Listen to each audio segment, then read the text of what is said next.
tudo bem? Quem fala com vocês é o professor Pablo. Estamos aqui na Faculdade Campos Elíseos, no núcleo de pós-graduação, para trabalharmos hoje a disciplina Sociologia da Educação. Sejam bem-vindos e bom trabalho a todos. Observando a sociedade, percebemos que as pessoas caminham, correm, dormem, respiram, mas elas também cooperam umas com as outras no trabalho, recebem salário, descontam cheques, fazem reuniões para melhorar a produção, entram em greve, casam-se, estudam, divertem-se. Como vemos, as pessoas apresentam os mais variados comportamentos. Alguns desses comportamentos, como andar, respirar, dormir, nós sabemos que eles são estritamente individuais e que vêm de uma origem totalmente biológica, orgânica. Esses tipos de comportamentos são estudados pelas ciências físicas e pelas ciências biológicas. Por outro lado, receber salário, fazer greve, casar-se, são comportamentos que chamamos de sociais, pois só existem porque existe a sociedade, as relações em grupos, porque ao longo da história o homem organizou a sua vida em grupo. Portanto, cabe às ciências sociais pesquisar e estudar o comportamento social e suas várias formas de organização. É isso que nós vamos fazer agora nesse primeiro momento, estudando um pouquinho sobre a origem da sociologia, e na segunda parte do nosso trabalho nós vamos falar um pouquinho sobre a sociologia da educação. Bom, como podemos verificar aqui a origem da sociologia, né? A sociologia ela surge num contexto histórico da desagregação da sociedade feudal e da consolidação da sociedade capitalista. Nós estamos falando aqui do período do século XIV, XV e XVI. Nós temos aí a passagem do professor Martins, um grande escritor de sociologia, né? Onde ele diz que o surgimento, a criação aqui da sociologia não é obra de um único filósofo ou cientista, mas representa o resultado da elaboração de um conjunto de pensadores que se empenharam em compreender as novas situações de existência que estavam em curso.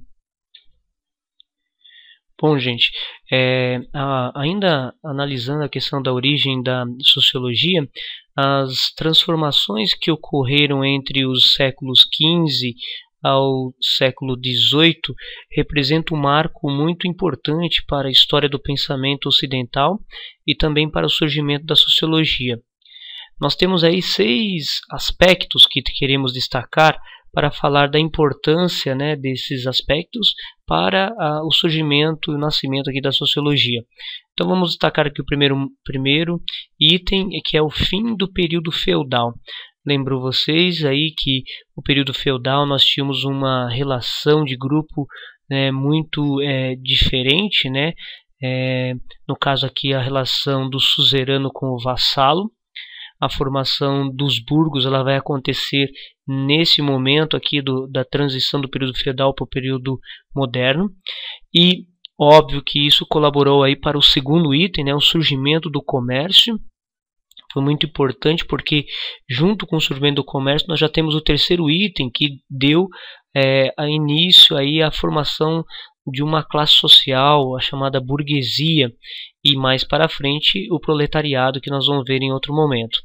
Também nós tínhamos nesse período, entre o século XV e o século XVIII, o surgimento aí do capitalismo, O capitalismo, aquele capitalismo em ebulição, nós também tivemos as grandes navegações, o período do século XV em diante, que na verdade essas grandes navegações vão contribuir bastante aqui para o acúmulo de riquezas, exploração de nações, que também vão eclodir lá na frente com o avanço do capitalismo.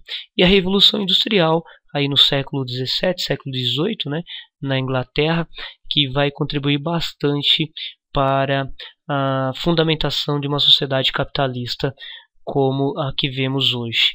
Bom, portanto, todos esses itens aí vão colaborar e muito para mudanças nas relações sociais, nas relações entre os homens. E está aí o papel da sociologia, que é uma ciência que vai nascer com essa função de analisar essas relações humanas, essas relações entre grupos sociais. Bom, é importante ressaltar, pessoal, que antes da sociologia ter nascido, nós tínhamos outras ciências que também se preocupavam com os grupos sociais, as relações entre os homens. Durante milhares de anos, os homens vêm refletindo sobre os grupos sociais e as sociedades em que eles estão vivendo, procurando compreendê-los. As primeiras tentativas de compreender as forças sociais não tiveram muito êxito. Tais tentativas baseavam-se mais na imaginação, na fantasia, na especulação do que na investigação científica dos fenômenos. Nós estamos falando aqui da mitologia grega, que recorriam, por exemplo, a deuses e heróis para explicar certos fenômenos sociais. Assim, para os gregos, por exemplo, Zeus, senhor dos homens e dos deuses, era um deus justiceiro e bom, que mantinha a ordem no mundo moral e físico. Hera, que era a esposa de Zeus, protegia o casamento e era a divindade tutelar da vida familiar. Assim, a mitologia grega, através dos seus deuses, tentava justificar o dia a dia do povo grego, as suas relações e a formação de seus grupos. Ainda na Antiguidade, e principalmente durante a Idade Média e até o início da Idade Moderna, as tentativas de explicação da sociedade foram muito influenciadas pela filosofia e pela religião, principalmente no período medieval, as quais propunham normas para melhorar a sociedade de acordo com os seus princípios. Na Idade Média, por exemplo, os filósofos continuaram a descrever a sociedade em que viviam e a propor normas para que o homem vivesse numa sociedade ideal. Santo Agostinho, por exemplo, na sua obra A Cidade de Deus, achava que os homens viviam na cidade onde reinava o pecado. Portanto, ele propunha normas para se viver numa cidade humana de uma perspectiva religiosa muito acentuada. Já no período moderno, com o Renascimento, começaram a surgir autores que trataram os fenômenos sociais num nível mais realista, mais crítico. Assim, nós temos aqui Maquiavel, com a sua obra O Príncipe, Thomas More, com sua obra Utopia, também temos Francis Bacon, com a Nova Atlântica. Mais tarde, nós vamos ter outras obras importantes, né, fruto também da reflexão sobre a sociedade, que é a obra O Elogio da Loucura, de Erasmo de Roterdã, e O Leviatã, de Thomas Hobbes. Mas foi no século XIX, com Augusto Comte, Spencer, Gabriel Tarde e principalmente Emile Durkheim, Max Weber e Karl Marx, que a investigação dos fenômenos sociais ganhou um caráter verdadeiramente científico. E nós vamos ver um pouquinho sobre cada um deles. Antes de começarmos a olhar a colaboração desses grandes sociólogos e fundadores da sociologia, queremos aqui apenas deixar bem claro, né, que a principal função da sociologia vai ser o estudo, né, do comportamento desse ser humano que vive em sociedade. E um dado bem interessante aí é falar que a sociologia, enquanto disciplina, ela faz parte das chamadas ciências sociais. E como é feito aqui a divisão das ciências sociais? Aparece a sociologia, né? Nós temos também a economia, a antropologia e a ciência política, no caso o direito, que faz parte das ciências sociais. Portanto, a sociologia é uma ciência que tem como proposta pensar sobre o homem e a sua interação no meio social, produzir conhecimento para pensar o processo social e como funciona esse processo. Essa é a construção da sociedade que deve ser estudada pela sociologia. Sociedade que se faz o tempo todo. sociedade ela não é estática, ela é totalmente dinâmica e que se modifica sem parar. Também surge aí a necessidade de explicar os problemas sociais, as culturas existentes e as diferenças entre elas. Esse também é o papel da sociologia. Bom, então vamos lá, vamos começar analisando aqui, vendo um pouquinho, né, sobre os grandes colaboradores aí para o surgimento da sociologia. Nós vamos destacar aqui 4, né, o Augusto Comte, o Emile Durkheim, o Karl Marx e o Max Weber. Vamos começar aqui pelo Augusto Comte, né, que nasceu em 1798 e morreu em 1857. Foi ele quem deu o primeiro passo e a quem é atribuído o uso pela primeira vez da palavra sociologia. É de Comte também a preocupação de dotar a sociologia de um método, preferencialmente, né, um método extremamente científico, né? Ele queria alguma coisa bem parecida com os métodos usados pelas ciências naturais, para que não restassem dúvidas sobre o fato de ser ela uma ciência, a física social, como ele a chamava inicialmente. Acreditava ser necessário que fossem elaboradas leis do desenvolvimento social, isto é, leis que deveriam ser seguidas para que a vida em sociedade fosse possível. Essa maneira de ver a sociedade como alguma coisa passível de ser controlada apenas por normas, regras e leis, e a sociologia como a ciência que se encarregaria de fornecer os instrumentos para isso, se dá no contexto do positivismo, que foi inventado por ele mesmo. Comte priorizou a noção de consenso, que se apoiaria em ideias e crenças comuns, se não a todos, ao menos a maioria da sociedade, e na supremacia de todos sobre as partes. Então já nós temos aqui o segundo grande colaborador para o surgimento da sociologia, que é o Emile Durkheim. O Emile Durkheim ele analisou as estruturas e as instituições sociais, bem como as relações entre o indivíduo e a sociedade, analisando as novas relações de poder que se configuravam na Europa da sua época. Via a educação, por exemplo, como um processo contínuo e como um caminho em direção à ordem e à estabilidade, conforme determinados valores éticos fossem sendo passados. Dizia também que a sociedade é mais do que a soma de seus membros e que, portanto, deveriam ser analisadas suas interações e o sistema que daí se originaria. Ele enfatiza em sua obra que o comportamento dos grupos sociais não pode ser reduzido ao comportamento dos indivíduos que fazem parte desse grupo. Parte da noção do termo muito conhecido em sociologia chamado fato social, isto é, a maneira de pensar, agir e sentir de um grupo social, entendendo a sociedade como conjunto de fatos sociais que só poderiam ser estudados se fossem tratados como coisas.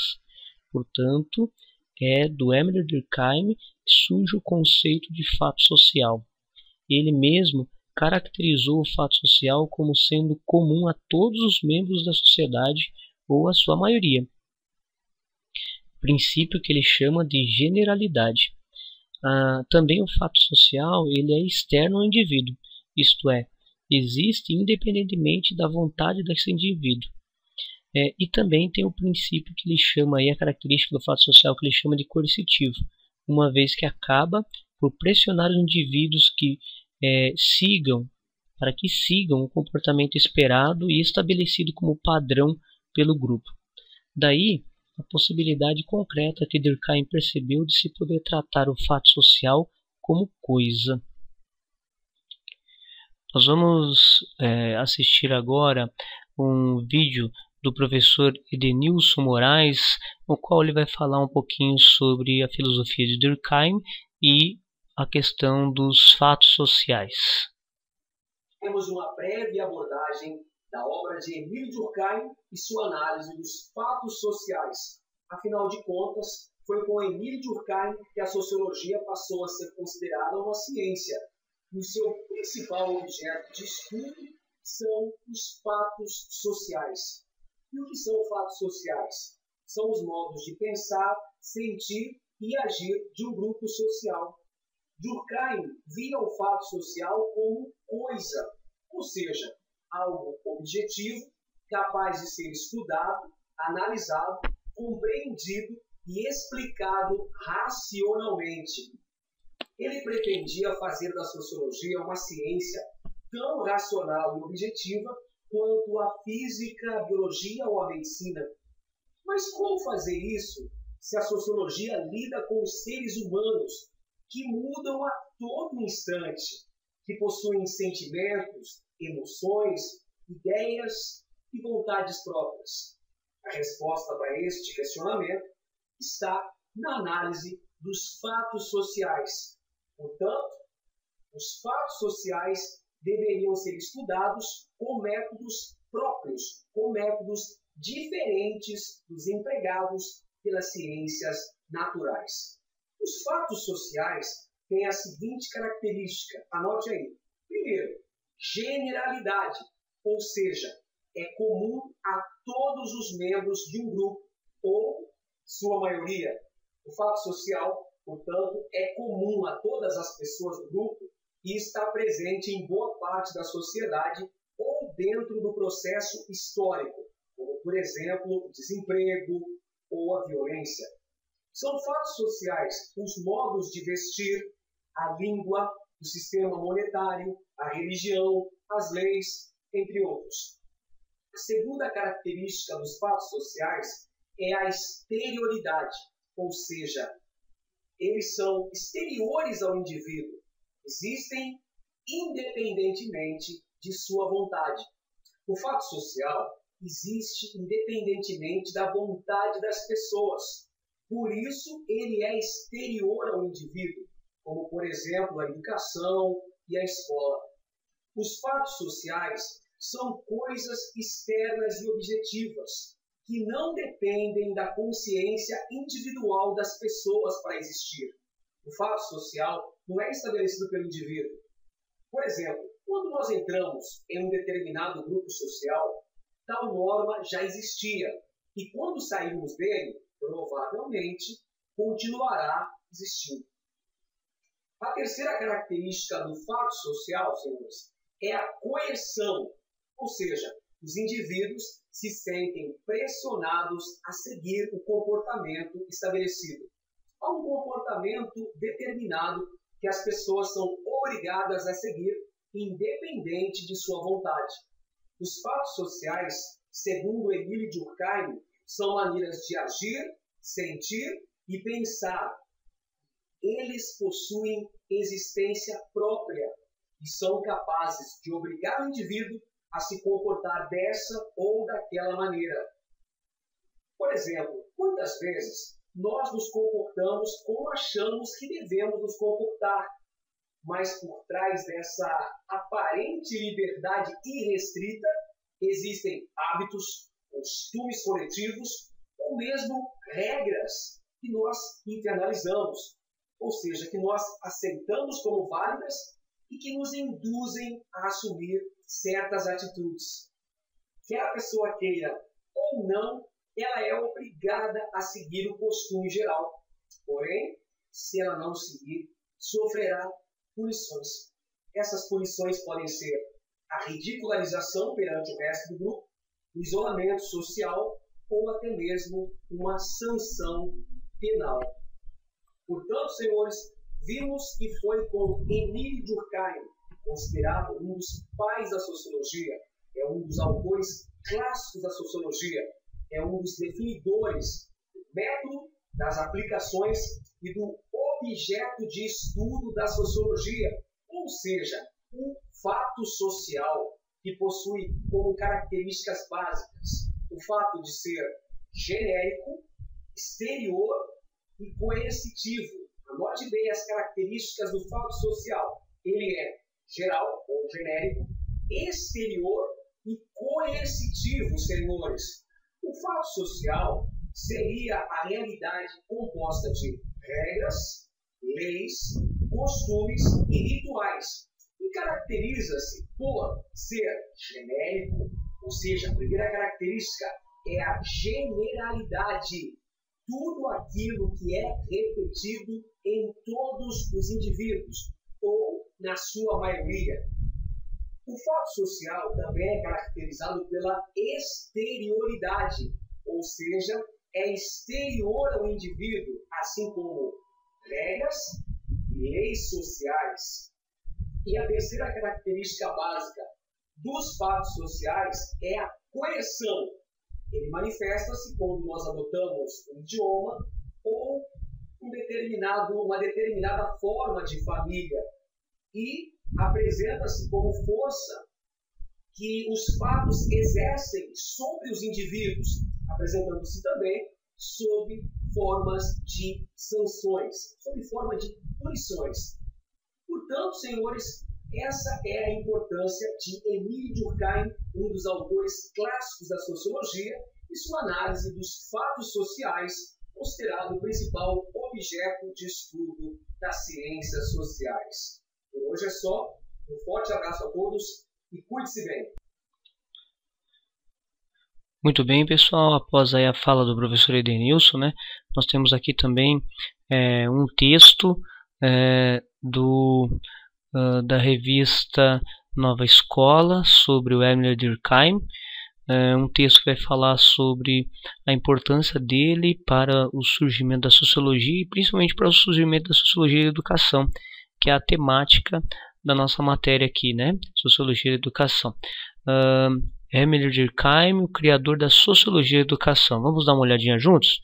Para o sociólogo francês, a principal função do professor é formar cidadãos capazes de de contribuir para a harmonia social. Vamos lá. Em cada aluno há dois seres inseparáveis, porém distintos. Um deles seria o que o sociólogo francês Émile Durkheim chamou de individual. Tal porção do sujeito, o jovem bruto, segundo ele, é formada pelos estados mentais de cada pessoa. O desenvolvimento dessa metade do homem foi a principal função da educação até o século XIX, principalmente por meio da psicologia, entendida até então como a ciência do indivíduo. Os professores tentavam construir nos estudantes os valores e a moral. Caracterização do segundo ser foi o que deu projeção a Durkheim. Vamos lá. Ele ampliou o foco conhecido até então, considerando e estimulando também o que concebeu como o outro lado dos alunos, algo formado por um sistema de ideias que exprime dentro das pessoas a sociedade de que fazem parte, explica Demerval Saviani, professor emérito da Universidade Estadual de Campinas. Dessa forma, Durkheim acreditava que a sociedade seria mais beneficiada pelo processo educativo. Para ele, a educação é uma socialização da jovem geração pela geração adulta, e quanto mais eficiente for o processo, melhor será o desenvolvimento da comunidade em que a escola esteja inserida. Nessa concepção durkheimiana, também chamada de funcionalista, as consciências individuais são formadas pela sociedade. Ela é oposta ao idealismo, de acordo com o qual a sociedade é moldada pelo espírito ou pela consciência humana. A construção do ser social, feita em boa parte pela educação, é a assimilação pelo indivíduo em uma série de normas e princípios, sejam morais, religiosos, éticos ou de comportamento, que baliza a conduta do indivíduo num grupo. O homem, mais do que formador da sociedade, é um produto dela, escreveu Durkheim. Essa teoria, além de caracterizar a educação como um bem social, a relacionou pela primeira vez às normas sociais e à cultura local, diminuindo o valor que as capacidades individuais têm na constituição de um desenvolvimento coletivo. Todo o passado da humanidade contribuiu para fazer o conjunto de máximas que dirigem os diferentes modelos de educação, cada uma com as características que lhes são próprias. As sociedades cristãs da Idade Média, por exemplo, não teriam sobrevivido se tivessem dado ao pensamento racional o lugar que lhe é dado atualmente, exemplificou o pensador. Bom, como vocês viram aí, né, através tanto do texto quanto do vídeo, a contribuição de Émile Durkheim foi fundamental para o surgimento da sociologia. E a sociologia, temos que destacar aqui, né, a sociologia ela nasce com esse intuito, né, de estudar os fatos sociais. E o que é um fato social? Muito bem exemplificado também pelo professor Nilson, por exemplo, é um modo de se vestir de um grupo, é um fato social. Os fatos sociais, eles acabam representando os modos de pensar, sentir e agir de um grupo. Por isso ele vai ser extremamente fundamental para a sociologia, que também vai analisar, que vai verificar e refletir sobre as relações entre os homens nesses grupos sociais. Bom, como o conceito de fato social será extremamente importante para a sociologia, queremos aqui reforçar as 3 principais características dos fatos sociais elencadas por Émile Durkheim. O fato social ele é genérico, né? Ele tem generalidade. O fato social é comum a todos os membros de um grupo. A segunda característica importante, o fato social é exterior, a exterioridade. O fato social é externo ao indivíduo, existe independentemente da vontade dele. E a terceira característica muito importante é a coercitividade. Os indivíduos veem-se obrigados a seguir o comportamento estabelecido no grupo ao qual eles pertencem. Ele nasceu e a partir daquele momento da sua cultura ele acaba seguindo isso de uma forma coercitiva. Bom, agora nós vamos aqui para o terceiro grande colaborador aí, né, para o surgimento da sociologia, Karl Marx, que nasceu em 1818 e morreu em 1883. Ele vê a sociedade, né, como um todo composto de várias partes, como, por exemplo, a economia, a política e a cultura. Mas, para ele, a economia seria a base de toda a organização social, e as explicações para os fenômenos sociais viriam do aprofundamento da análise econômica. Marx pensou de forma crítica sobre o Estado, que de alguma forma legitimaria a apropriação por uma minoria dos meios de produção, com o objetivo de explorar a força de trabalho dos trabalhadores, do proletariado, classe que para Marx seria a classe revolucionária, o proletariado. Mas, para tanto, a classe operária deveria conhecer a si mesmo em termos teóricos, ao mesmo tempo em que implementaria uma prática social que seria reflexo dessas escolhas conscientes. Parte da premissa, Marx, parte da premissa de que é em torno da produção que a sociedade se organiza, sendo o homem o sujeito de sua própria história, a partir do trabalho e das atividades criativas que ele desenvolve. É pelo trabalho, segundo Marx, que o homem se constrói, e é em torno da produção que toda a sociedade se organiza, e organiza também as condições de trabalho deles. Entretanto, para que a transformação se realize a partir da atuação do proletariado, é preciso que a prática seja orientada pela teoria. Daí a importância da sociologia para Marx. Para Marx, a sociedade é constituída de relações de conflito, e é de sua dinâmica que surge a mudança social. Fenômenos como luta, contradição, revolução e exploração são constituintes dos diversos momentos históricos e não das disfunções sociais. A noção de classe social é fundamental na análise que Marx faz dos problemas oriundos, a seu ver, da nova ordem instaurada pelo capitalismo, que foi pautada, segundo ele, na exploração da força de trabalho, classe dominante, a burguesia, sobre a classe dominada, o proletariado. Para ele, a mudança social estaria relacionada com a luta de classes, e os estudos sociológicos deveriam ter como objetivo a transformação social, que só aconteceria a partir da destruição do capitalismo e sua substituição pelo socialismo.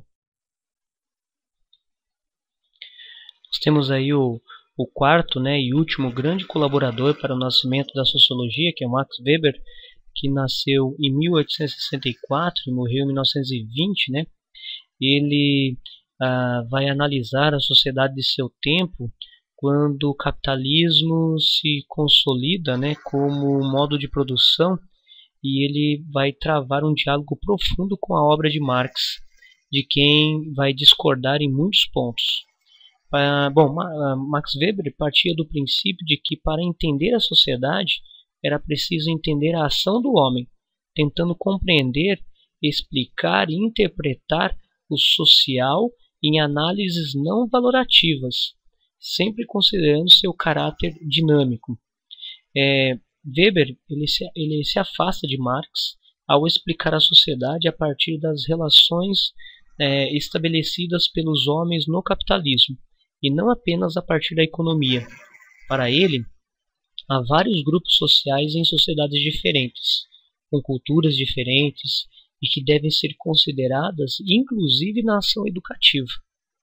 Não nega a luta de classes, mas não enxerga aí todas as causas e possibilidades de mudanças sociais.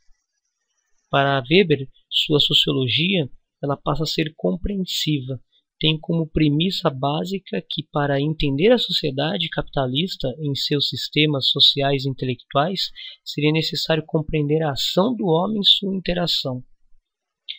Pautado no recurso metodológico do tipo ideal, Weber preocupava-se com o estudo da ação social e da interação, vista por ele como um processo básico de constituição do ser social, da cultura e da própria sociedade, sempre partindo de uma base teórico-metodológica consistente.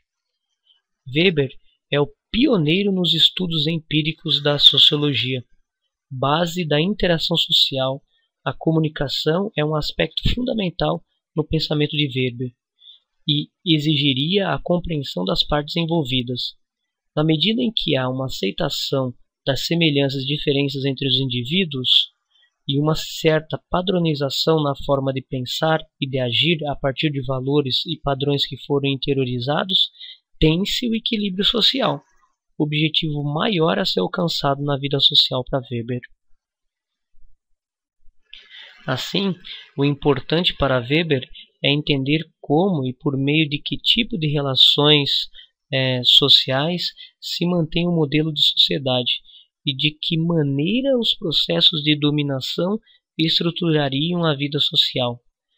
Weber considera que os valores cultivados pelo indivíduo dizem respeito ao seu lugar ideal na sociedade, à sua posição e não apenas ao fato de ser ou não possuidor dos meios de produção.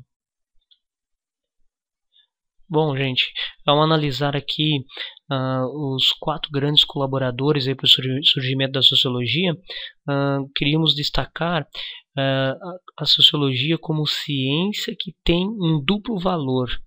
Ela tem a intenção de conhecer e propor soluções práticas para a sociedade. Assim, o homem cria formas de ações para atuar nos fatos. A sociologia tenta compreender o homem e a sociedade. Esse é um dos grandes valores da sociologia atual. Bom, olhamos para o passado, né? Agora vamos dar uma olhadinha para o presente. E hoje, qual é o papel da sociologia, né?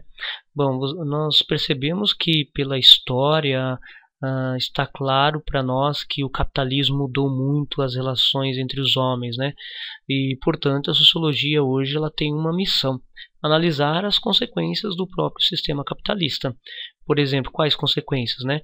Relações de trabalho, o sistema produtivo, o papel do cidadão, o poder político, o impacto das tecnologias na vida da humanidade, direitos e deveres, as classes sociais e seus embates, relações humanas e assim por diante. E não podemos esquecer de algo extremamente importante para o nosso trabalho: a educação. Também é uma questão que será analisada pela sociologia. Qual é o papel, qual foi, né, na verdade, o papel da sociologia no Brasil. No Brasil, a sociologia analisou no passado, né, as relações coloniais que nós tivemos aqui, principalmente alguns itens dessas relações coloniais. Foi assim, podemos dizer, uma munição muito importante aí para análise sociológica. Nós podemos destacar aí a questão da religião como instrumento de colonização, né? Depois o aniquilamento da cultura nativa, que também foi uma análise sociológica muito interessante aqui no Brasil, e a colonização com caráter de dominação. Aí nós temos uma questão das lutas, né, da luta de classe por aquela camada culta versus o trabalho braçal. Por exemplo, aqui a questão dos portugueses versus o trabalho do nativo, o trabalho do índio. O que especificamente a sociologia estudava nessas relações no Brasil? Basicamente aquilo que nós já vimos anteriormente, né? A sociologia estudou como se deu essas relações no começo, na colonização do nosso país. Além disso, também temos que destacar que a sociologia no Brasil também analisou o desenvolvimento do capitalismo aqui dentro. Por exemplo, o surgimento de uma classe social, como a burguesa, né, a burguesia. Também analisou que esta nova classe ela necessitava de um novo saber, de um novo legado, e também a análise sociológica sobre a educação. A educação que surge como um instrumento para romper com as estruturas arcaicas que tínhamos aqui no nosso país. A outra contribuição muito significativa da sociologia no Brasil foi tentar entender aí a complexa formação da consciência e identidade nacional. Aí nós colocamos 4 itens aí que a sociologia se aplicou, né, em seus estudos. Por exemplo, o primeiro item aí, como surgiram os vários ideais que nós ainda tivemos e temos no nosso país, como o protecionismo do nosso produto. O segundo item interessante de análise sociológica, né, o interesse que nós tivemos no capital estrangeiro, principalmente na época do JK. E o próximo foi a questão do nacionalismo, né? Interessante porque isso daí foi um item que surge a partir do repúdio ao colonialismo, né? Ou as consequências que o colonialismo nos deixou. E quarto aí, uma análise muito interessante que a sociologia fez, analisando as lutas, né? Lutas que nós tivemos aí pós a queda do Império, o surgimento do Partido Comunista, a revolta tenentista e a Coluna Prestes. Bom, agora nós vamos adentrar a segunda parte do nosso trabalho, que vamos falar especificamente da sociologia na educação.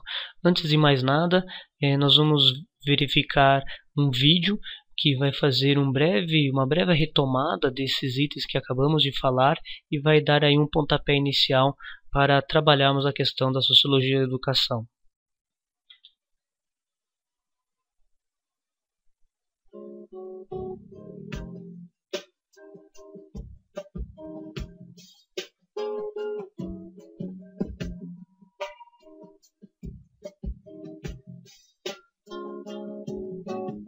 Quando você for convidado para subir no lado da Fundação Casa de Jorge Amado, para ver do alto a fila de soldados quase todos pretos, dando porrada na nuca de malandros pretos, de ladrões mulatos e outros quase brancos, tratados como pretos, só para mostrar aos outros quase pretos, que são quase todos pretos, que os quase brancos pobres como pretos. Como é que pretos, pobres, mulatos, quase brancos, quase pretos, tão pobres e tratados? E não importa se olhos do mundo inteiro possam estar todo mundo voltados para lá. onde os escravos eram castigados. E hoje um batuque com a pureza de meninos uniformizados. De escola secundária em dia de parada. E a grandeza épica de um povo em formação nos atrai nos deslumres de uma. Não importa nada, nem o traço do sobrado, nem a lente do fantástico, nem o disco de Paul Simon. Ninguém é cidadão se você for ver a festa do Pelô. E se você não for, pense no Haiti, reze pelo Haiti. É aqui, o Haiti não é aqui.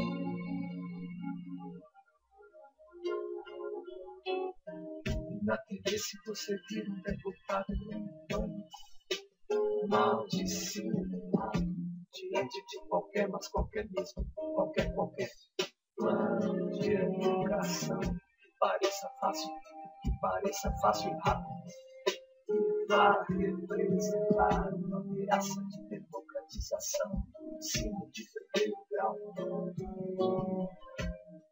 E se esse mesmo deputado defender a adoção da pena capital, o venerável cardeal recebe tanto espírito no vento do marginal. E se ao furar o sinal, o velho sinal vermelho habitual, notar um homem mijando na esquina da rua sobre um saco brilhante de lixo do Leblon. E quando ouvir o silêncio sobre o vento de São Paulo diante da chacina.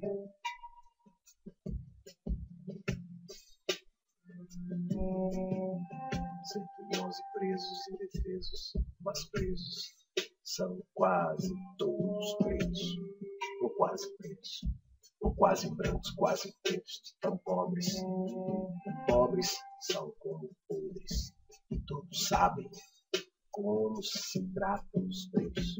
E quando você for dar uma volta no Caribe, quando for trepar sem camisinha e apresentar sua participação inteligente no bloqueio à culpa, pense no Haiti, reze pelo Haiti.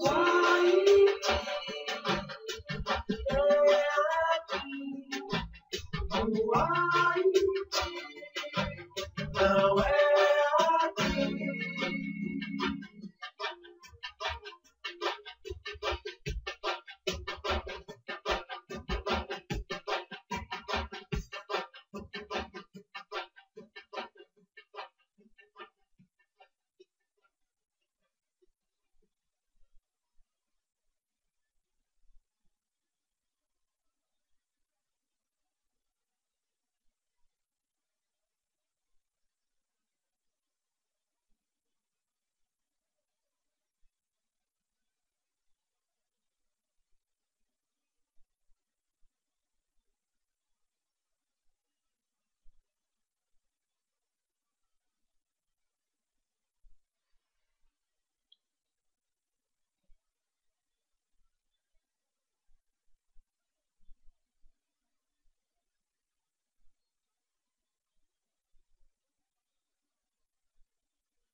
Bom, como notamos aí a partir do vídeo, agora nós teremos um novo rumo, né? Vamos tratar um pouquinho mais sobre a questão da sociologia da educação e do que é a sociologia da educação, né? É uma ciência produtora de conhecimentos específicos que levam à discussão da democratização e do papel do ensino, promovendo uma reflexão sobre a sociedade e seus problemas relacionados à educação.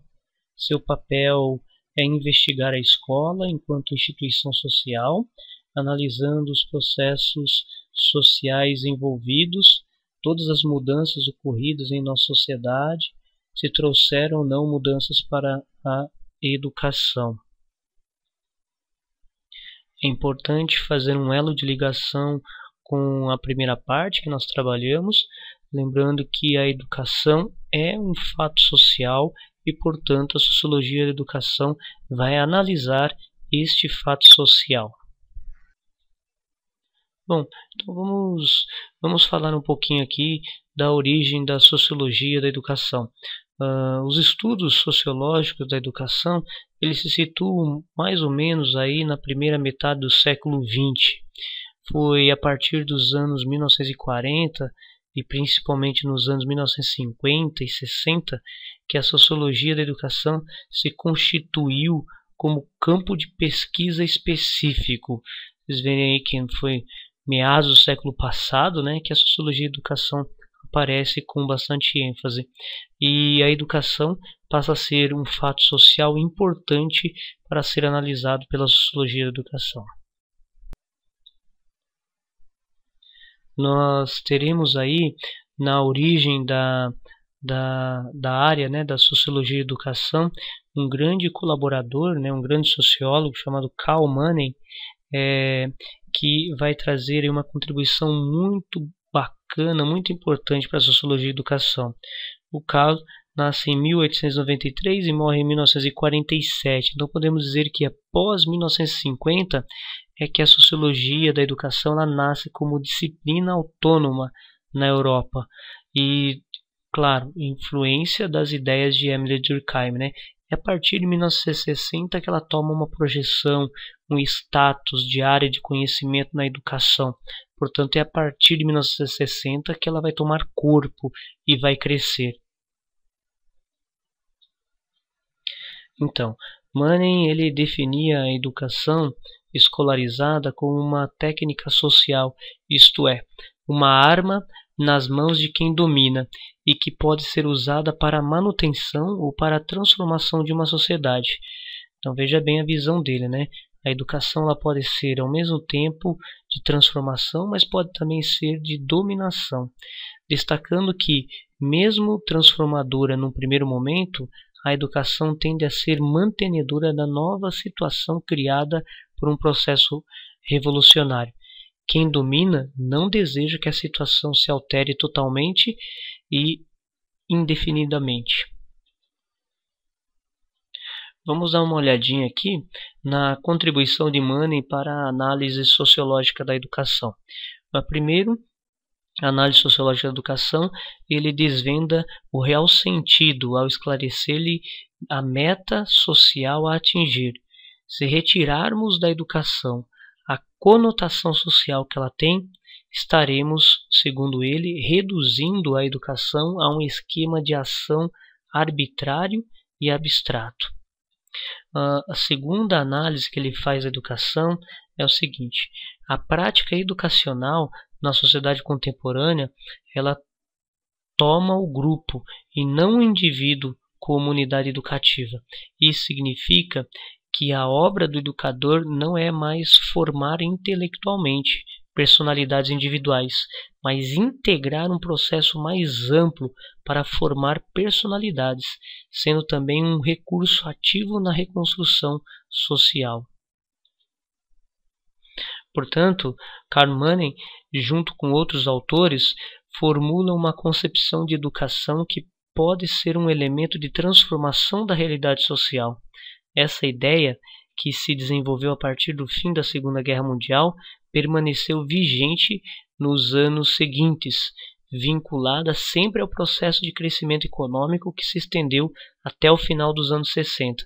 Nesse período, o seu enfoque dirigiu-se para a descrição e a interpretação de uma realidade educacional em crescimento acelerado, no contexto da realidade social e econômica em expansão na qual vivia. Bom, temos aqui um esqueminha, né, das ideias de Kaumanen. Vamos fazer uma leitura em conjunto. Vamos partir aqui do círculo lilás aqui. Kaumanen contribuiu para que a sociologia da educação se constituísse como um campo específico de estudos. Portanto, é a partir dele que nós temos a ideia de sociologia da educação.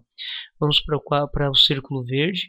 Ele defende a formulação de projetos educacionais que ampliassem o horizonte do homem, que superassem as divisões em blocos políticos. O círculo vermelho propõe que a sociologia sirva de embasamento teórico para educadores e educandos. E o azul propõe a educação sadia, com a contribuição da coletividade no processo educacional. Não podemos esquecer de pegar aqui dois aspectos importantes de Emile Durkheim sobre a educação, né, onde ele diz o seguinte, que para ele a educação consiste numa socialização metódica das novas gerações. E o segundo item, a educação é um importante fator de coesão social. Bom, se é a partir de 1960, 1950, 1960 que a sociologia da educação ela surge, vamos dar uma olhadinha no desenvolvimento dessa área de análise, né? Então nós temos aí o primeiro momento que nós detectamos que ele vai até mais ou menos a década de 1960, né? E nesse primeiro momento, a análise sociológica sobre a educação é a seguinte: a educação é concebida como fator de democratização e de distribuição de renda, o que nós chamamos aqui de caráter funcionalista. Portanto, a ideia da educação como democratização é que todos tenham acesso a ela. E a distribuição de renda é que a partir da educação todos tenham acesso ao mercado de trabalho. O segundo item importante desse primeiro momento da sociologia da educação é que a educação ela passa a ser reconhecida como instância de modernização social. A educação faz com que uma nação, um grupo cresça. Continuando a análise desse primeiro momento, né, até a década de 1960, nós temos aí até o final dos anos 50, mais ou menos, os responsáveis políticos, quer os americanos, quer ingleses, afirmam-se empenhados em promover o acesso à escola de camadas populacionais cada vez mais vastas, com o argumento de que desta forma se construiria a sociedade livre, igual e fraterna que o liberalismo há muito vinha prometendo. Vejam bem, esse ideal é aquele ideal que nós vimos lá anteriormente da democratização do ensino. Bom, a educação com um enfoque funcionalista, que é essa desse período de 1960, ela apresentava duas variantes aí. Vamos dar uma olhadinha nas duas. A primeira variante é a que a gente chama da teoria técnico-funcional. O que isso quer dizer? Que o papel da educação era de dar respostas às necessidades crescentes de formação técnica e científica. Isto é, a educação tinha que formar pessoas para o ambiente do mercado de trabalho, para o ambiente de pesquisa. A outra variante, a outra característica do enfoque funcionalista tem a ver com a teoria do capital humano. Relaciona a educação com investimento econômico e produtividade. A educação ela passa a ser vista como investimento e aspecto fundamental para o desenvolvimento da economia. Assim, se pudéssemos resumir o enfoque funcionalista, resumiríamos da seguinte forma: o cidadão se forma para o mercado de trabalho para fazer a sua nação se desenvolver economicamente. No segundo momento da sociologia da educação, nós temos aí mais ou menos entre as décadas de 1960 e 1970, né, a educação passou a ser vista como um instrumento de manutenção do poder e das desigualdades sociais, porque não estava atendendo às expectativas em relação aos seus efeitos sociais, democratização e modernização. Então vocês viram que nesse segundo momento nós temos uma espécie de uma crise do item da educação, né, do processo educacional. Aquilo que era para ser democrático e fazer um país crescer não gerou essa expectativa. Portanto, gerou na verdade o que? Desigualdades sociais. Portanto, com um dos grandes podemos dizer, um dos grandes efeitos que tivemos nesse segundo momento é o desencantamento, né, em relação à educação. Por quê? Porque a educação não garantiu o desenvolvimento econômico, a estabilidade e a distribuição da riqueza como se esperava. Portanto, os sociólogos da educação passam a analisar as razões do fracasso das políticas educacionais baseadas no slogan da igualdade de oportunidades, tendo reconhecido que os planos liberais eles falharam por terem escamoteado a questão da relação escola e estrutura social, atribuindo à primeira, a escola, um poder para reformar a sociedade de que ela obviamente carecia. Portanto, isso fica muito claro para nós que deram à escola uma missão grandiosa, no sentido de que ela tinha que resolver modernizar uma sociedade na qual ela estava inserida e, portanto, que ela não conseguiu desenvolver porque ela estava inserida nessa sociedade totalmente precária. Bom, pessoal, o desenvolvimento econômico ele atinge seu limite mais ou menos aí no fim da década de 1960, no começo de 1970, né, período que nós teremos aí alguns fatos históricos, né, que vão marcar profundas crises no planeta, né, no mundo, como a crise do petróleo, crise econômica, superprodução. Teremos também aí países passando por golpe de Estado, né? E obviamente nós vamos ter uma crítica a esse modelo funcionalista de ver a educação. Daí vai surgir a partir de 1970 a chamada nova sociologia da educação, que vai ter um outro enfoque. Ela enfoca a problematização do saber e a crítica às metodologias quantitativas. Os críticos, chamados de reprodutivistas, denunciam a educação como mecanismo de reprodução das desigualdades sociais. E aí vem aquela pergunta, né, e a sociologia da educação no Brasil, como ela estava, né? Bom, o Brasil, ele possui desigualdades históricas, né, desde a colonização. Passamos pelo escravismo, vida política sem participação da maioria, período ditatorial e lento processo de amadurecimento político. Tais características são importantes para o entendimento do campo de estudo da sociologia no Brasil e principalmente também da educação, quais os rumos que a educação tomou.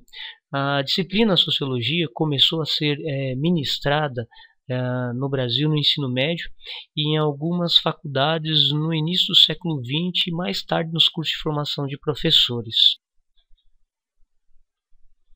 Na década de 30 que nós teremos grandes mudanças, né, no Brasil. A crise da política defendida pelas oligarquias agrárias, o crescimento da burguesia, o incremento da industrialização e a centralização do poder com o golpe de 1937 que instaurou o Estado Novo no país é que vão dar uma nova dinâmica, né, uma nova cara, uma nova roupagem ao Brasil. Houve, além dessas mudanças na estrutura na área do conhecimento, como o surgimento de diversas profissões, impulsionado pela redefinição da divisão social do trabalho. Os antigos bacharéis de Direito, Engenharia e Medicina, com conhecimentos gerais de ciências sociais e humanas, foram encaminhados para o funcionalismo público em decorrência da criação de inúmeros ministérios e institutos. A intelectualidade paulista, de ideais liberais e democráticas, de origem aristocrática e visão cosmopolita da sociedade, reagiu a essa absorção dos bacharéis pelo Estado, bem como a ascensão das ideias autoritárias de direita. Essa reação está estreitamente ligada à fundação da Escola Livre de Sociologia e Política, em 1933, dedicada a estudos orientados pela sociologia norte-americana, e da Faculdade de Filosofia, Ciências e Letras, em 1934, de influência francesa, fundada por Armando Salles Oliveira. Então vocês perceberam, né, que a sociologia, principalmente a sociologia da educação, ela só toma corpo no Brasil a partir de 1930, com a fundação da Escola Livre de Sociologia e Política da Faculdade de Filosofia, Ciências e Letras, né? E é por meio das faculdades de pedagogia, após 1930, que a sociologia da educação passa a fazer parte do currículo regular, como foi o caso da Faculdade de Educação da Universidade do Distrito Federal, em 1937, com Anísio Teixeira. E é a partir de 1932 que o ensino de sociologia é incentivado como forma de preparar as novas gerações para a realidade do país. Entretanto, foi somente no final da década de 1940 que a sociologia se institucionalizou como um campo específico de conhecimento aqui no nosso país. Nós temos aí um grande colaborador, né, brasileiro, né, na sociologia, que foi um dos precursores aí da sociologia no país, né? Foi Fernando Azevedo, que nasceu em 1894 e morreu em 1974. Em 1935, o Fernando Azevedo ele publicou o livro Princípios da Sociologia, com a finalidade de colocar nas mãos de professores e alunos uma obra básica de sociologia. A influência de Émile Durkheim é muito clara, pois na sua formulação ele defende a ideia de que a sociologia é a ciência da sociedade. Em 1939, foi publicado no Brasil o livro de Émile Durkheim chamado Educação e Sociologia, com tradução de Lourenço Filho, outro estudioso e divulgador da sociologia no Brasil. Em 1940, Fernando Azevedo publica o livro Sociologia Educacional, que tinha como subtítulo Introdução ao Estudo dos Fenômenos Educacionais e de suas relações com outros fenômenos sociais. De origem fundamentalmente de Durkheim, influenciado pelo Durkheim, esse livro influenciou a maioria dos professores e educadores nas décadas seguintes, não só no Brasil, mas também em toda a América Latina, na medida que foi traduzido para o espanhol ainda nos anos 40. Apesar da grande influência que recebeu de Durkheim, Fernando Azevedo não se limitou a ele. Assumindo o conceito amplo de educação formulado por Durkheim, ele vai além quando entende que o aluno não recebe passivamente as informações dadas pelos professores, mas reage a elas dependendo de suas experiências anteriores. Em termos mais amplos, chega mesmo a discordar de Durkheim, ao afirmar que a reação de sua época é sempre ativa e dinâmica e que podem acontecer várias situações, desde a adaptação passiva até os esforços deliberados de transformação social, fugindo assim da formulação de que os indivíduos em uma dada sociedade tendem a comportar-se conforme um padrão médio. Bom, então é a partir desse crescimento, né, que a sociologia da educação estava tomando corpo e crescendo, né, a partir de 1930. Então podemos colocar aí que nos anos 1950, 1960, que também a sociologia da educação ela surge como uma área específica, como já vimos lá com Karl Manning, né? É no auge desse período, é no auge do processo de industrialização que estamos vivendo nesse período, baseado na substituição das importações, do avanço do nacionalismo e do populismo que tínhamos aqui no nosso país, é que vão se formar os primeiros sociólogos no Brasil. e é estabelecida uma relação entre educação e desenvolvimento. Portanto, é nesse período que nós temos o surgimento dos grandes sociólogos, e também nesse período que vamos ter uma ideia de que a educação ela vai promover o desenvolvimento do país. Nós temos aí uma questão, um acontecimento histórico que, óbvio, vai influenciar também na questão da visão sobre a educação, né? Que após o golpe militar de 1964, a disciplina Sociologia e Educação ela é suspensa das escolas e universidades, assim como a filosofia, e muitos pesquisadores são afastados do seu trabalho e alguns são até expulsos do país. Lembrando a vocês que é uma área extremamente crítica, reflexiva, e que isso não era bom para esse momento em que o país estava passando, né? Um período de ditadura. Apesar do golpe militar ter afastado a disciplina das grades curriculares, a década de 1970 nós teremos ainda alguns estudos, né, mantidos por alguns sociólogos. Esses estudos serão marcados por estudos mais quantitativos sobre a questão da administração escolar, mais temas importantes na educação como evasão, reprovação e rendimento escolar são poucos considerados. Portanto, nós vamos viver aí em 1970 até o período de redemocratização do Brasil, né, 1980 e o final desse período, a gente vai ter um certo pessimismo em relação ao papel transformador da educação. Bom, como ainda nós estamos num período em 1970, 1980 extremamente nebuloso no país, né? Surgem estudos críticos que vão denunciar o quanto o sistema educacional estava a serviço do poder econômico e do poder político, estava atrelado aos ideais do período da ditadura. Portanto, a educação ele era um instrumento ideológico do Estado. Com a abertura política que nós vamos ter na década de 1980, principalmente no final dessa década, vão se consolidar os estudos marxistas e os questionamentos sobre o caráter ideológico que a educação tem e deve ter. Bom, ao analisar então o surgimento da sociologia e depois o surgimento da sociologia da educação, vamos fazer uma breve análise aqui agora sobre a questão da sociedade, do indivíduo e da educação. Quer dizer, o indivíduo que se educa para formar a sociedade. Vamos fazer aqui uma reflexão em conjunto, né? O sistema educacional brasileiro ele está inserido no contexto do sistema global capitalista, né? Que atualmente nós estamos vendo aí que se encontra em crise. Para melhor entender tal crise, a formação de um projeto político-pedagógico é necessária.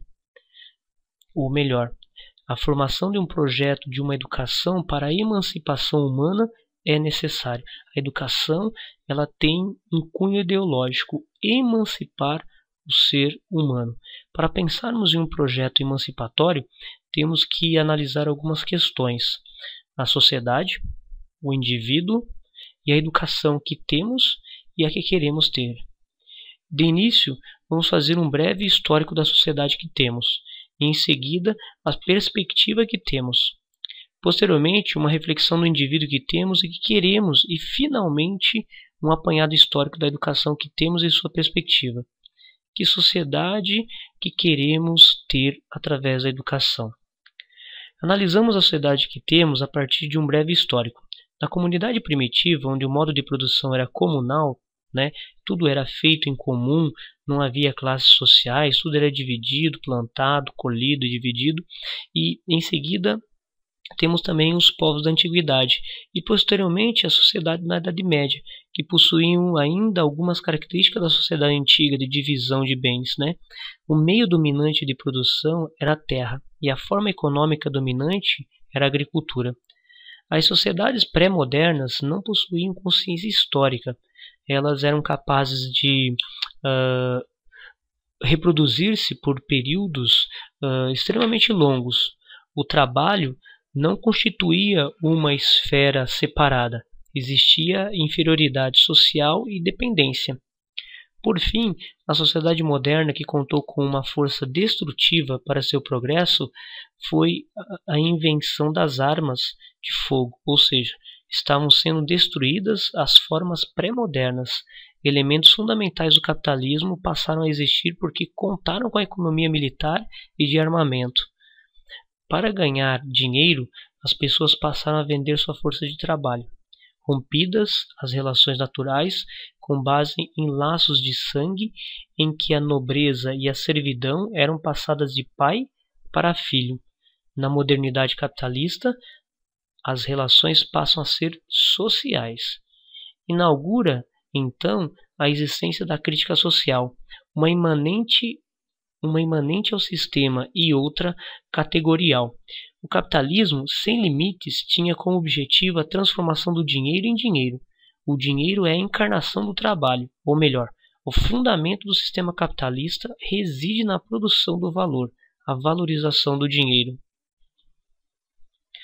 A necessidade de se fazer esse pequeno apanhado do período antigo ao período moderno, pré-moderno, né, onde tudo era dividido e agora existe uma valorização do dinheiro pelo trabalho, uma exploração que isso leva, né, ela é importante para verificarmos em que sociedade estamos vivendo, sociedade em que vivemos, que veio demonstrar claramente que chegamos a um momento social capitalista que está em crise global e tendo como objetivo enfocar esses elementos teóricos básicos e decisivos para entendermos melhor como podemos elaborar um projeto de educação emancipatória, norteado pelos aspectos que estamos analisando do capitalismo. Portanto, para resumir, fazer uma análise do que modificou na história para chegarmos num capitalismo extremamente selvagem e ver o que queremos da educação nesse momento histórico em que estamos vivendo. O homem moderno simplesmente não consegue imaginar uma vida além do trabalho. O homem adaptado ao trabalho, ou seja, a um padrão, ele está fazendo com que a qualidade específica do trabalho perca-se e torne-se indiferente. O homem moderno não passa de mercadoria produzindo mercadoria e vendendo sua própria mercadoria. As mulheres tornam-se responsáveis pela sobrevivência em todos os níveis e os homens tornam-se dependentes de uma relação abstrata do sistema. Como já mencionei antes, a perspectiva que temos é a constituição de um sujeito como objetivo, capaz de construir uma sociedade mais igual, mais criativa, diversa, livre e prazerosa. Na comunidade primitiva, na comunidade lá da pré-histórica, o homem relacionava-se com a terra, com a natureza entre si, as pessoas se educavam as novas gerações. Não havia escola. Na antiguidade, com o aparecimento de uma classe social ociosa, surge uma educação diferenciada, surge a escola. Só tinham acesso à escola as classes sociais ociosas. A maioria que produzia continuava se educando no próprio processo de produção e da vida. Na Idade Média, a maioria continuava se educando no próprio processo de produzir a sua existência e de seus senhores, através das atividades consideradas indignas. A forma escolar da educação é ainda uma forma secundária. É na sociedade moderna que se forma a ideia de educação para formar cidadãos, escolarização universal, gratuita e leiga, que deve ser estendida a todos. A escola passa a ser a forma predominante da educação. Portanto, gente, fica aí um item para a nossa reflexão. Já que chegamos a esse momento em que nós estamos vivendo uma crise capitalista e ao mesmo tempo queremos formar verdadeiros cidadãos, eu deixo a pergunta para a reflexão: como é possível ligar a educação de um cidadão e os interesses do capital? A educação é que pode fazer esse elo? A educação veio para isso? a educação deve se sujeitar a isso? Bom, já que chegamos a esse patamar de fazermos um vínculo, né, uma ligação entre educação e trabalho, vamos fazer um resgate histórico, então, da educação e do trabalho. A relação educação-trabalho, cultura-trabalho, ensino-trabalho, desde a antiguidade grega, sempre foi de exclusão. Isto é, quem estuda ou ensina deve viver em outro mundo, que não é o do trabalho e dos negócios. Já no período medieval, com a educação monástica, né, também encontramos essa relação. De um lado, os que se dedicam ao trabalho produtivo, manual, braçal, e de outro, os que se preocupam em cultivar o espírito, através da leitura, da reflexão, da escrita, da oração e assim por diante. Essa divisão social do trabalho se estendeu para outras categorias que foram aparecendo, como os burocratas e aqueles que trabalhavam nas universidades. O trabalho manual aparece nesses contextos como algo que martiriza, que domina o corpo, que escraviza. É no contexto do mercantilismo, lá a partir do século XV, XVI, e na emergência do modo de produção capitalista, que ao se redefinir a concepção de trabalho, também se redefine a concepção de educação e a relação entre ambos. Institui-se de forma gradativa a ideia de que o trabalho educa, constituindo-se um elemento pedagógico essencial. Bom, nós temos aqui duas formas de ligarmos, de fazermos uma interação entre a educação e o trabalho. Na primeira forma, na primeira proposta, aí, né, a educação no sentido de instrução deve levar os indivíduos a se tornarem mais produtivos, fazendo com que aprendam o necessário para trabalhar melhor, devendo acabar com todos os entraves para o pleno desenvolvimento, não de suas capacidades totais, mas de sua capacidade produtiva. Assim, aprender a ler, escrever e contar torna-se importante para esse fim, nada além disso, uma finalidade totalmente tecnicista. A partir dessa visão tecnicista, né, se entende que o processo de expandir a escolarização e reprimir a educação estão juntos. O que eu quero dizer com isso? Que para uma parcela dos capitalistas é importante que todos os trabalhadores saibam ler, saibam escrever, saibam contar, mas não é desejável que sejam esclarecidos, que tenham uma formação integral. Então cria-se aquele binômio, né? Expandir a instrução e reprimir a educação. É contra essa posição que se desenvolve a segunda visão que agora eu vou falar. A segunda posição, ela se estabelece, já começou a ter uma reflexão mais bem desenvolvida através das ideias de Antonio Gramsci, né, um italiano marxista, que ele dizia que não precisava separar trabalho e educação, mas define o trabalho como princípio educativo.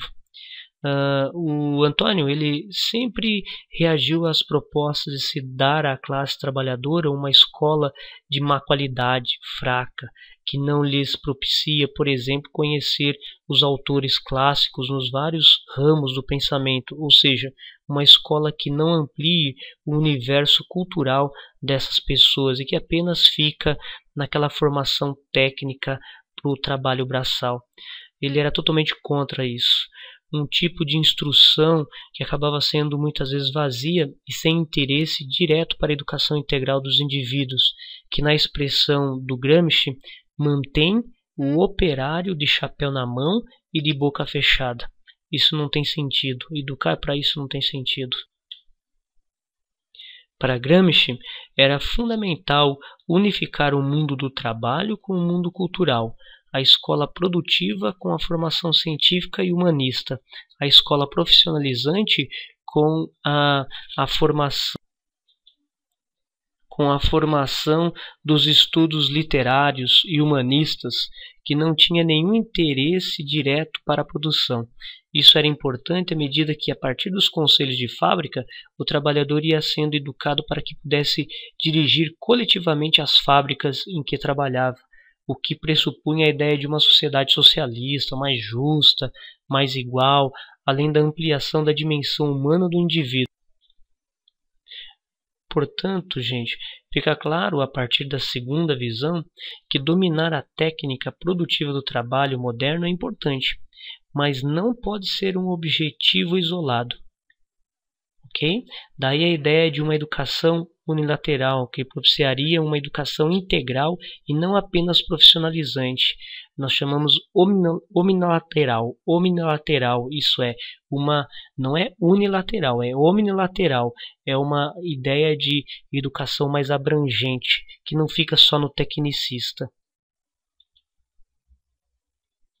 Bom, essas duas posições ainda hoje podem ser encontradas. A primeira, a mais tecnicista, é a que tem tido maior chance de se desenvolver, principalmente no Brasil. Bom, vamos falar agora um pouquinho da educação e trabalho no Brasil. Nós temos aí desde meados do século passado uma preocupação em relacionar trabalho e educação no Brasil. Em 1856, são fundadas escolas técnicas de comércio, de agricultura e também o Liceu de Artes e Ofícios no Rio de Janeiro para formar pessoas capacitadas nessas áreas, nas áreas de comércio e da agricultura, mas não tinha ainda nenhuma escola vinculada à indústria. Já no final do século XIX, houve por parte de alguns industriais brasileiros o interesse em treinar a força de trabalho, mesmo correndo o risco de que trabalhadores alfabetizados e com um pouco mais de informação pudessem fazer maiores reivindicações. Em 1942, além do ensino oficial que tínhamos, institui-se outro tipo de ensino profissional, o empresarial. É criado o SENAI, o Serviço Nacional de Aprendizagem Industrial, organizado e mantido pela Confederação Nacional da Indústria, e em 1946 o SENAC, Serviço Nacional de Aprendizagem Comercial. Esses sistemas privados tiveram um êxito muito grande, mesmo porque os alunos recebiam uma ajuda de custo para estudar, o que era um chamariz para as classes populares. É bom lembrar que esse sistema particular, financiado pelos empresários, no final das contas era e continua sendo pago pelos trabalhadores em geral, porque o custo de sua manutenção é integralmente repassado aos preços dos produtos. Assim, quando os trabalhadores compram um produto, indiretamente estão financiando o custo desse ensino profissional, que à primeira vista aparece como doação dos empresários. Já em 1971, as escolas normais formavam os professores para o primeiro grau, foram transformadas dentro da nova configuração em habilitações para o magistério, para onde iam os alunos que não conseguiam vaga nas outras habilitações, ocupadas por aqueles que possuem melhores condições de se preparar para o nível superior. Lembrando que nas escolas normais e com as habilitações do magistério contribuiu muito para a educação, principalmente na educação básica. Bom, e não podemos esquecer que antes, e durante e depois do golpe militar, a ideia do curso profissionalizante ela veio com muita força, e por outro lado é um desafio falar do curso profissionalizante, porque o ensino profissionalizante foi também ainda um entrave, pois de fato não os profissionalizou e ao mesmo tempo retirou deles a oportunidade de ter um ensino mais aprofundado. Às vezes até profissionalizou, mas ele tem uma formação muito específica, muito restrita, retirando deles conteúdos curriculares que seriam muito úteis para uma vida mais consciente e participativa na sociedade e na política nacional. o grande desafio de se repensar a estrutura de um curso profissionalizante e de verificar até que ponto isso pode ser perigoso para a formação intelectual desses alunos, é verificar se essa formação que está sendo dada, uma formação de curso profissionalizante, ele forma realmente um cidadão mais crítico e consciente de suas funções na sociedade. Bom, gente, para fechar o nosso trabalho de hoje, o nosso curso, nada melhor do que falar sobre o trabalho docente, né? O nosso papel. Aqui vamos analisar sociologicamente o trabalho do docente. Vamos trabalhar analisando com base nos clássicos da sociologia, né, do Durkheim, do Weber e do Marx. Sob a orientação de Durkheim, ele nos leva a ver o trabalho docente sob a ótica de uma teoria das profissões. Assim, todas as profissões têm características próprias e são integradas na sociedade de acordo com as necessidades desta, o que exige determinada formação, qualificação e até mesmo uma ética determinada. Além disso, há uma expectativa e também uma valorização de cada profissão, sempre dependendo da importância de sua função e de sua valorização pelo conjunto da sociedade, de tal modo que se podem hierarquizar as profissões. Nessa perspectiva, normatiza-se o papel do professor, cria-se um paradigma do que ele deve ser, incluindo aí suas atividades, sua maneira de agir e de pensar, enfim, um modelo de docente no qual estejam incluídas as principais características dessa profissão. A crítica mais frequente é que essa visão é determinista, pois não leva em conta as diferenças, sejam elas históricas, culturais, sejam de sexo, por exemplo. A outra possibilidade de análise do trabalho docente tem por inspiração Weber. Dentro dessa corrente, também escrita nos marcos de uma teoria das profissões, os analistas se preocuparam em enfocar a questão a partir do crescente processo de racionalização e burocratização existente nas sociedades modernas. Nesse sentido, o professor é visto como um elemento que participa de uma estrutura burocrática e hierarquizada, ocupando quase sempre uma posição subordinada. Mesmo assim, possuem espaço de autonomia, um certo monopólio de um saber, que lhes dá algum privilégio e poder, a partir do que cada sociedade define como importante. O professor tem, dessa maneira, uma espécie de valor, na medida em que ele é fundamental para a transmissão dos valores culturais e normativos mais importantes daquela sociedade. A terceira tendência aqui de análise tem por base a teoria de Karl Marx, que é a da proletarização do trabalho docente. Diversos autores, procurando reconceituar a ideia marxista de classes sociais e tendo em vista a crescente importância da ciência, da tecnologia e da educação no mundo contemporâneo, desenvolve algumas reflexões que podem ser assim resumidas em 2 itens. O professor é gradativamente afastado da tomada de decisões sobre os conteúdos e finalidades do ensino, na medida em que ele está inserido num processo cujas medidas burocráticas, didáticas, metodológicas o submetem a determinada lógica do capital.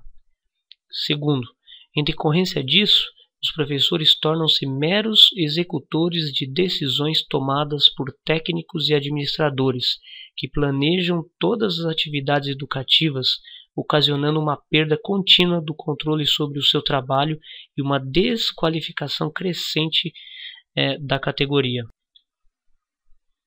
Com essas transformações, o professorado aproxima-se muito da classe operária em geral e, portanto, pode aliar-se a ela nos seus projetos de transformação da sociedade em que vivemos. Bom, gente, nesse sentido, poderíamos dizer que existem vários tipos de professores, né? Apenas para efeito ilustrativo e pedagógico, sem nenhuma pretensão de fazer uma tipologia exaustiva e perfeita, incorrendo em simplificações inerentes a todas as tipificações, poderíamos enquadrar os professores nos seguintes padrões, né? Primeiro, conservadores. Eles se apresentam como controladores sociais e agem como ideólogos oficiais, na maioria das vezes não importando quem esteja no poder, assumem as ideias dominantes e as reproduzem, sempre aderindo ao discurso oficial do Estado. Nós temos aqueles professores críticos, ao contrário do anterior, contrapõem-se quase sempre ao discurso oficial, a menos que o seu partido esteja no poder, quando então a crítica se torna mais amena. Mas, mesmo assim, mantêm uma postura crítica. Estão sempre engajados nas lutas da categoria docente, sindicalizam-se e buscam confronto com a ideologia dominante. Os professores tecnicistas são aqueles que acreditam agir conforme os preceitos científicos e de acordo com as normas pedagógicas mais precisas e atuais. Criam uma identidade em torno do ato educativo em si. Definem a atuação da categoria como de cientistas que trabalham em determinada área, a educação. Os indiferentes são aqueles que estão sempre com o discurso emprestado, normalmente dos 3 grupos anteriores. Em certas situações utilizam um discurso ou uma mescla deles. Em outros momentos mudam como se muda de roupa, utilizando aquele que melhor lhes convém. São influenciáveis dependendo da situação salarial, por exemplo. Se a situação está boa, mesmo que momentaneamente, são a favor do governo. Se está má, são contra e assim vão vivendo. Temos a categoria dos filantrópicos, né? Os que podem ser enquadrados nesse padrão são aqueles que fazem o que poderíamos chamar de filantropia pedagógica. Estão nas escolas para ajudar os outros, principalmente os mais carentes, e além do mais, não necessitam do dinheiro do salário que recebem para sua sobrevivência. Como possuem tempo livre, escolheram o trabalho docente como um hobby, incluindo aí também um trabalho de assistência social em horas vagas. Temos também os professores regentes de classe, que são os professores propriamente ditos, os que ficam nas salas de aula, né, ministrando aulas. E temos também os professores especialistas, que ministram determinados tipos de instrução específica, por exemplo, música, educação física, artes, religião e outros. O último item para terminarmos o nosso trabalho: em que o trabalho dos professores se diferencia dos outros trabalhos? O professor, ele só vai ser um docente autônomo a partir do momento em que ele não se tornar um agente da dominação ideológica burguesa, a partir do momento em que ele buscar elementos essenciais para o desenvolvimento científico e tecnológico da educação, evitar o simples reproduzir, lutar contra os baixos salários e melhores condições de trabalho. Assim, o docente vai estar atingindo uma autonomia para melhorar cada vez mais a educação em nosso país. Como executores por excelência, os professores devem fazer frente a essas tendências na medida em que pouco a pouco podem estar perdendo aquilo que mais os identifica, a possibilidade de darem um tom, uma cor particular ao ensino ministrado. Portanto, o professor ele só é autônomo quando ele cria, quando ele busca, quando ele refaz e luta por um ensino melhor. Bom, pessoal, assim terminamos então a matéria de Sociologia da Educação. Deixo aqui um